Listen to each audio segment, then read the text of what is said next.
Queridos irmãos, então nós vamos dar sequência no vídeo 32. Então, essa é a sequência. Então, obsessor é uma coisa. Agora, aqueles espíritos que influenciam-nos é outra coisa.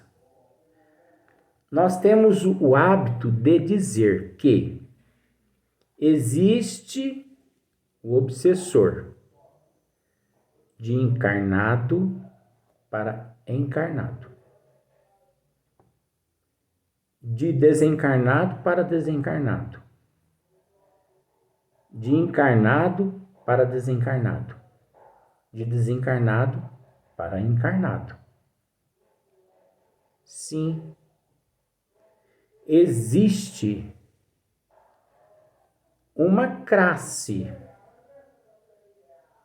que nós não podemos assim generalizar, e sim colocando esta situação no processo relativo e também não só no relativo, no processo complexo. Porque nem todas essas influências podem ser classificadas como obsessores. E sim, irmãos que, por algum motivo ou outro, estão querendo cobrar algo. E que esse algo não se caracteriza no fato de uma obsessão, e sim de uma certa influência, de um certo orgulho, um certo ego, um egocentrismo,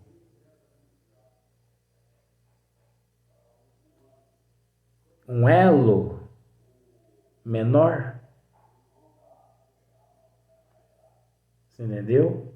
Então observemos, Allan Kardec, numa pergunta, ele aproveitou e fez duas perguntas numa pergunta. E olha o que os bons espíritos responderam. Eu já li, mas vou reler novamente. Né? Cansar-lhes a paciência. Cansar-lhes a paciência. Parece que os bons espíritos aqui responderam a Allan Kardec de uma forma assim muito branda, como se eles estivessem ignorando a pergunta de Allan Kardec. Você não parou para analisar? Vamos raciocinar, gente. Porque olha só para você ver. Qual é então o melhor meio de nos livrarmos dos espíritos obsessores? Né? Cansar-lhes a paciência. Nunca que nos livramos de espíritos obsessores, cansando-lhes a paciência. Nunca que nós cansamos a paciência deles. Porque os espíritos obsessores conosco, ou melhor, com aqueles os quais encontram-se num elo tão grande, num novelo tão grande, que eles desconhecem essa frase. paciência. E eles desconhecem também essa frase, essa palavra cansar. Sequência. Nenhum valor lhes dar às suas gestões. Quem encontra-se obsidiado não consegue nem raciocinar de tão forte a influência daquele obsessor. Quanto menos ignorá-lo, não dando-lhe nenhum valor às suas gestões. Mostrar-lhes que perdem o tempo. Não há como um obsidiado mostrar ao obsessor de verdade. Entendeu? Ao obsessor de verdade.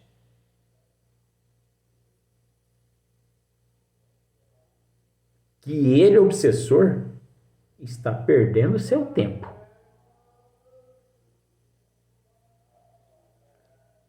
Sequência. Em vendo que nada consegue. O obsessor vendo que nada consegue. Você entendeu? Porque tudo que ele faz, ele é ignorado. Então, já que ele é ignorado, ele percebe que nada consegue. Sequência dos bons espíritos. Afastam-se. Afastam-se. Só que nós entendemos que os obsessores de verdade,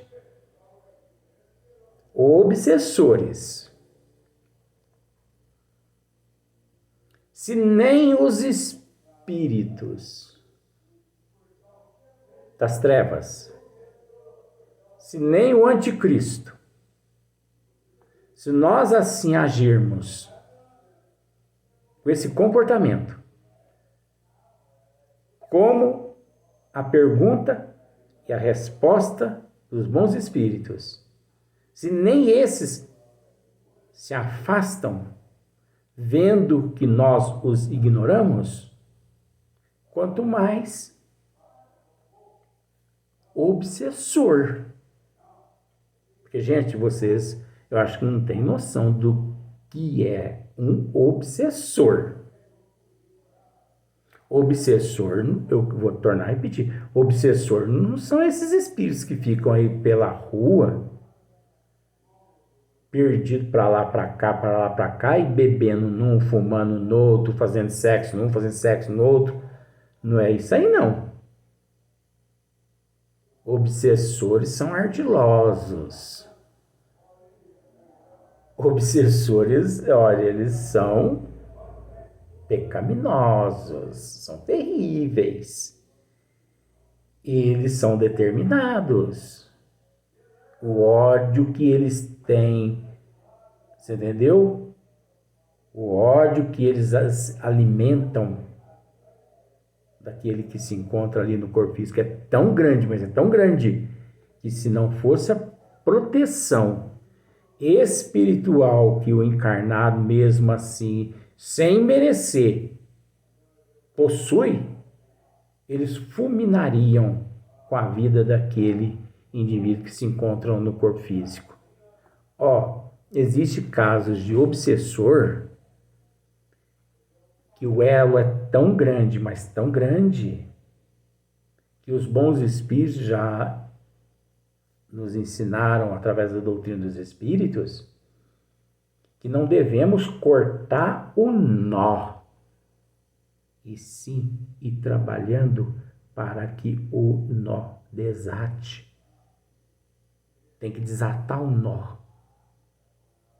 E que para desatar esse nó, queridos irmãos, demora-se 3, 4, 5, 6, 10 reencarnações de 70, 80, 90 anos para desatar esse nó.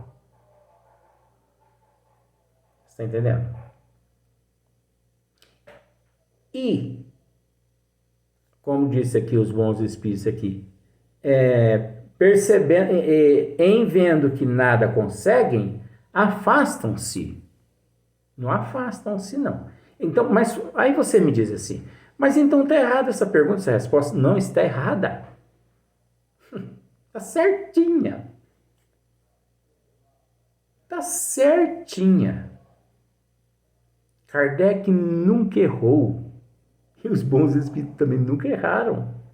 Nós é que temos que usar esta psicologia, nós é que temos que raciocinar, nós é que temos que estudar a literatura espírita e esmiuçá-la, raciocinando que foi colocada da forma como foi colocada, para que fôssemos testados. E ao ler a pergunta e a resposta, e não esmiuçando-a como aqui estou fazendo, procurando separar obsessor de espíritos malignos, espíritos enfermos, espíritos carentes, doentes, espíritos das trevas, espíritos anticristo, não separando essa classe de espíritos, é assumir uma ignorância. Você entendeu? Então, em vendo que nada conseguem, afastam-se. Não, obsessores não afastam. Nem esses espíritos que se encontram num outro nível que não são os dos obsessores não se afastam. Quanto mais o obsessor. O obsessor, ele convive com você durante várias reencarnações. Enquanto você se encontra no corpo físico, eles te perseguem do plano espiritual. Aí você me diz assim, mas Deus então é injusto, porque permite que esses espíritos acabem com a nossa vida, desgracem com a nossa vida aqui no corpo físico? Não, isso chama-se justiça divina. Isso chama-se bondade de Deus, que permitiu que você e eles passassem por esse processo todo, para que você e eles se evangelizasse e se purificasse através da resignação, através do amor, através da paciência, da tolerância uns para com os outros, do ressarcimento dos débitos de vidas passadas. Por isso Deus lhes concede a oportunidade de reencarnação a você e a oportunidade que esses espíritos continuem do teu lado, para que não só você se melhore, como também você se melhorando moralmente, esses nossos irmãos também automaticamente se melhoram, porque eles encontram-se entrelaçados a você, porque você os entrelaçou em você. Eles não se entrelaçaram em você porque eles quiseram. Foi você que os prejudicou.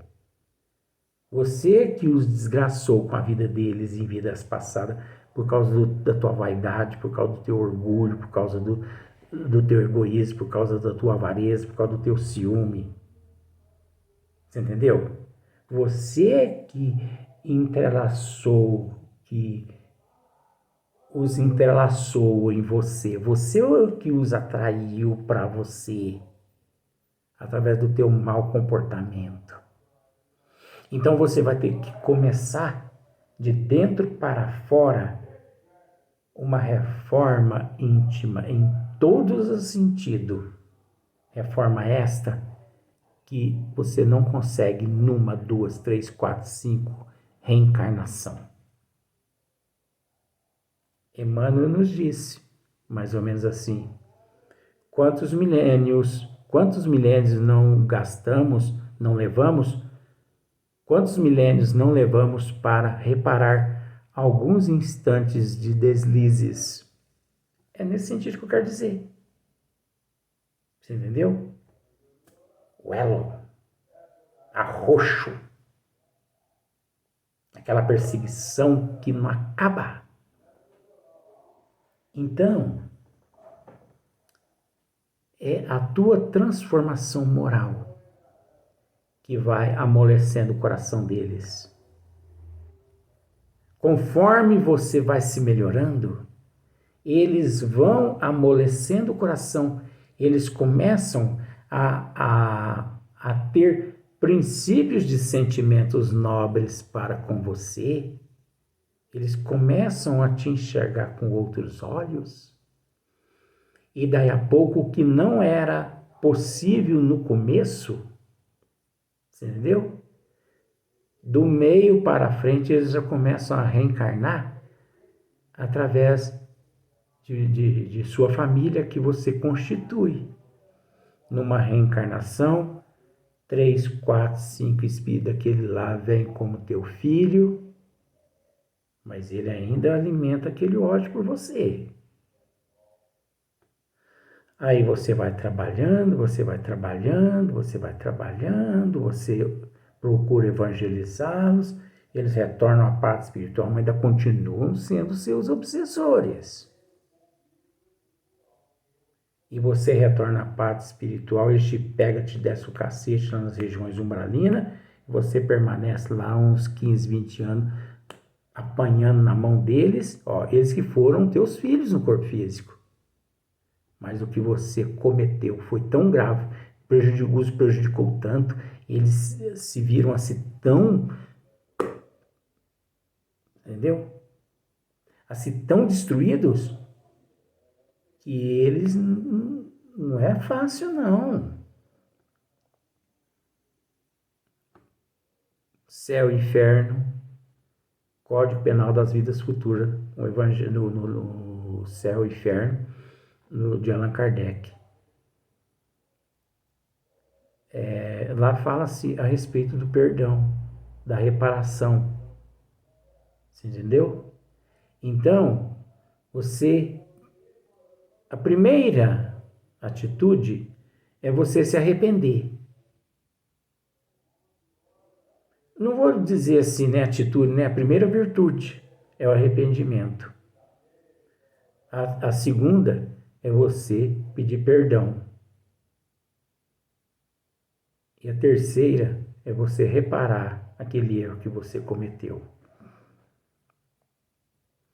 Então, depois você é recolhido daquelas regiões umbralinas, onde você sofreu ali na mão daqueles 4, 5, 6 espíritos, sei lá quantos espíritos que te obsidiou, e você e eles são levados para departamentos espirituais, recebem tratamentos, aí vocês vão reencarnar novamente.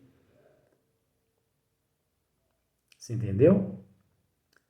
Podendo na próxima reencarnação vocês ser filhos deles. E aquele filho que eles assim vão humilhar o filho, vão desfazer do filho, você vai nascer lá no meio dele. Vamos pensar assim, que foi 5 espíritos que você prejudicou. Então, 2 lá vai nascer como casal e vai ter, né, 4 filhos. 3 irmãos seu, mais você 4. Então você vai ser escorraçado por aqueles irmãos, você vai ser humilhado pelos pais, você vai sofrer horrores nas mãos deles. Mas se você, através da resignação, você vai aceitando tudo aquilo com humildade, você vai trabalhando, vai trabalhando, vai trabalhando. Você viu só o trabalho que dá para poder se livrar dos obsessores? Desse nível de obsessor? Então, a gente tem que ficar muito atento. Você entendeu? Podendo ser que 3, 4, 5, 6, 8 reencarnação não seja suficiente para você. Não é questão se livrar daqueles obsessores, mas para desatar aqueles nó.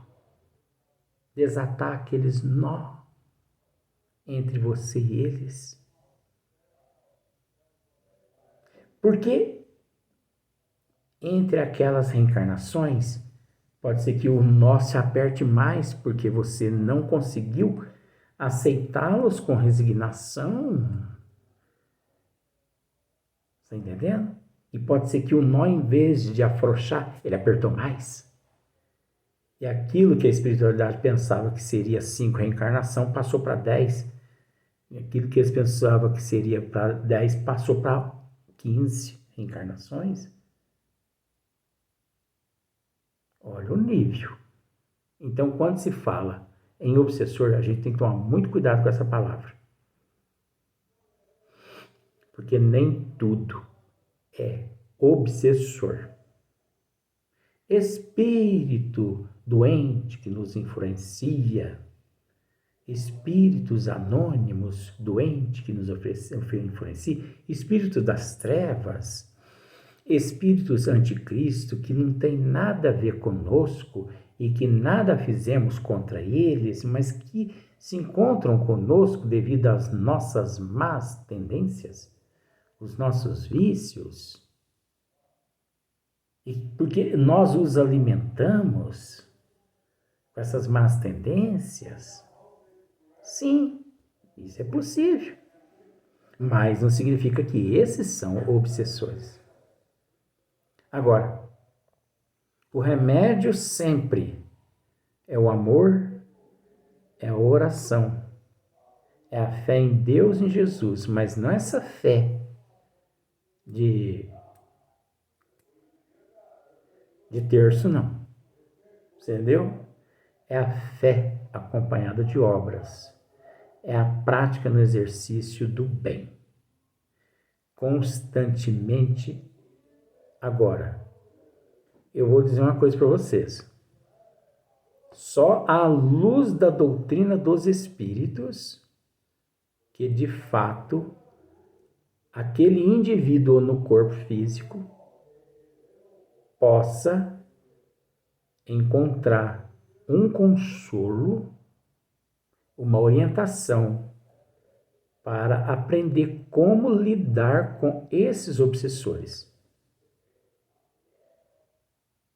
Não consegue se livrar-se desses obsessores, esses que você os prejudicou, num trabalho de desobsessão.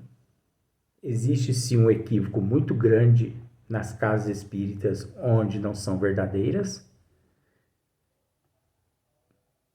Casas espíritas não foram feitas para poder afastar espírito de fulano, de cicrano, de bertano.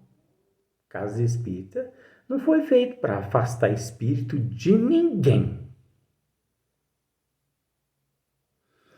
Aquele que diz que vai à casa espírita para poder se ver livre de um espírito, e aquele integrante de uma casa espírita que diz que ali na casa espírita a qual ele dirige ou que ele trabalha, ali afasta os espíritos malignos das pessoas, ele desconhece totalmente a doutrina dos espíritos. Vamos para o próximo vídeo.